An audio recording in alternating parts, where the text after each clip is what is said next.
क्या आपने भी ये सुना है कि कोरोना की सेकेंड वेव के बाद प्रॉपर्टी के रेट या स्पेशली जो फ्लैट्स हैं उनके रेट में कमी आई है? अगर आपने ये सुना है या आप ऐसा मानते हैं तो ये वीडियो आप अंत तक ज़रूर देखिए, क्योंकि इससे काफ़ी सारी चीज़ें आपको क्लियर हो जाएंगी।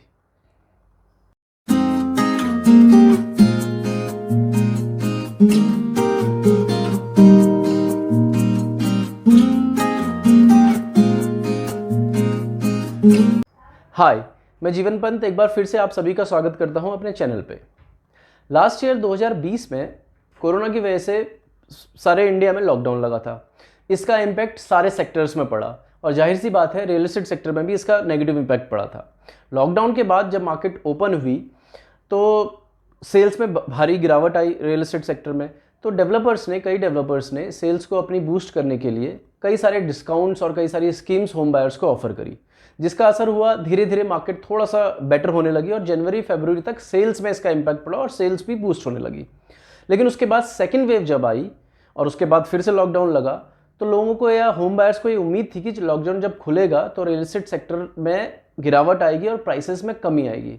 लेकिन इसके उलट मार्केट खुलने के बाद रियल एस्टेट सेक्टर में एकदम से प्राइसेस में थोड़ा सा वृद्धि हुई। ये जो इंक्रीमेंट है ये 3 से 7% के बीच अलग अलग शहरों में रहा। तो ऐसे क्या रीजंस थे कि जिसकी वजह से सेकंड लॉकडाउन होने के बावजूद भी जो रियल एस्टेट सेक्टर है, जो फ्लैट या अपार्टमेंट्स के प्राइसेस हैं, उसमें गिरावट की जगह उसमें बढ़ोतरी हुई।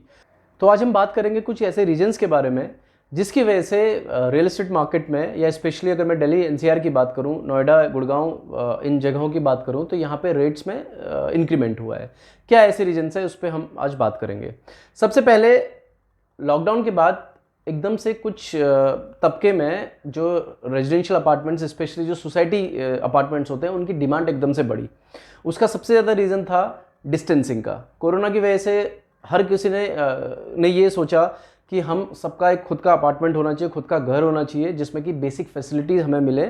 और नॉर्मली जो लोकल कॉलोनीज़ में घर होते हैं, एकदम से कंजेस्टेड एरिया में जिस तरीके से घर होते हैं बिल्कुल पास पास, उस तरीके से ना रह के एक थोड़ा सा ओपन स्पेस में लोग रहें, जिससे कि कोरोना को कम करने में भी मदद मिलेगी। तो इस वजह से लोग अपार्टमेंट की तरफ लोगों का रुख रहा और सोसाइटीज़ और इस तरीके से हाई राइज अपार्टमेंट्स में लोगों ने प्रेफर किया कि हमारा घर होना चाहिए। तो इस वजह से एकदम से फुटफॉल, जब लॉकडाउन हटा तो 40 से 50% फुटफॉल ऐसी साइट्स पे लोगों का बढ़ा, जो अल्टीमेटली सेल्स में कन्वर्ट हुआ। उसके बाद सेकंड फैक्टर है लोअर इंटरेस्ट रेट। ये एक बहुत बड़ा फैक्टर है क्योंकि सभी बैंक्स ने अपने जो रेट ऑफ इंटरेस्ट है वो बिलो 7% कर लिया। ऑलमोस्ट 6.8 से लेकर 7.25 डिफरेंट अलग अलग बैंक्स ने अपने रेट ऑफ इंटरेस्ट को किया। उसका रीज़न था कि जो आरबीआई की तरफ से जो लेंडिंग रेट्स होते हैं, जिस रेट पे वो बैंक्स को कर्ज देती है, उसमें गिरावट आई। आज अभी की स्थिति में वो लेंडिंग रेट ऑलमोस्ट 4% पे है। तो इस वजह से सभी बैंक्स ने आगे को जो होम बायर्स को जो लोन ऑफर किया या जो कर रहे हैं वो 6.75 से लेकर 7.25 है, जो कि एक बहुत किफ़ायती रेट है। इस वजह से लोगों का रुझान बढ़ा कि रेट ऑफ इंटरेस्ट कम है, तो उससे लोगों ने ये सोचा कि हम लोग अपने घर बना लें। उसके बाद तीसरा रीज़न है रॉ मटेरियल की जो कॉस्ट है उसमें इंक्रीमेंट होना। ये भी एक बहुत बड़ा फैक्टर है क्योंकि सेकेंड लॉकडाउन के बाद, क्योंकि सिचुएशन थोड़ा सा ख़राब हो गई थी, ट्रांसपोर्टेशन की दिक्कत थी, इस वजह से जो रॉ मटेरियल है उसकी जो रेट्स हैं वो भी बढ़ गए। आज की डेट में जो रॉ मटेरियल्स हैं ऑलमोस्ट 20 से 30% की इंक्रीमेंट है रॉ मटेरियल्स के रेट्स पे।